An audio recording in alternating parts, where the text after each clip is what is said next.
Hello अमरावतीकर, मी तर स्वच्छतेच्या इकडे जाण्याचा प्रयत्न करत आहे, पण आपल्या अमरावतीकरांची लायकी नाही आहे की स्वच्छतेच्या इकडे जायची त्यांची. कारण की मी हा व्हिडिओ तुम्हाला बेकार वाटला तरी चालत असेल, पण मी आजची रिअल फॅक्ट सांगतो की जी माझ्या डोळ्यानं बघितली. मी तर डेलीच नवीन नवीन गोष्टी बघतो, पण हे आज आहे जे की गोष्ट मला तुमच्या समोर मांडायची आहे. हे जे मंदिर तुम्ही बघत आहे ना, ते मंदिर सर्वांनाच ओळखीचं असणार, पण तिथल्या लोकांना काय वाटत आहे की देवळात दिल्याने देव प्रसन्न होतो, पण प्रसन्न या गोष्टीच्यानी होत, देव प्रसन्न स्वच्छतेने होत असतो.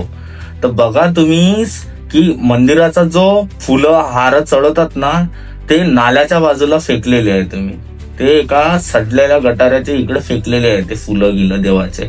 याला नसते म्हणत देवपूजा. आणि सेकंड चीज म्हणजे की हे तालुका प्रशासकीय इमारत आहे, म्हणजे तहसील आहे नवीन बनलेली, आणि त्याचा आजूबाजूचा परिसर आहे ना, लोकांनी बघा कसा केलेला आहे. तर याच्याहून आपल्याला कळते की अमरावतीची लायकी नाहीये सुधारायची.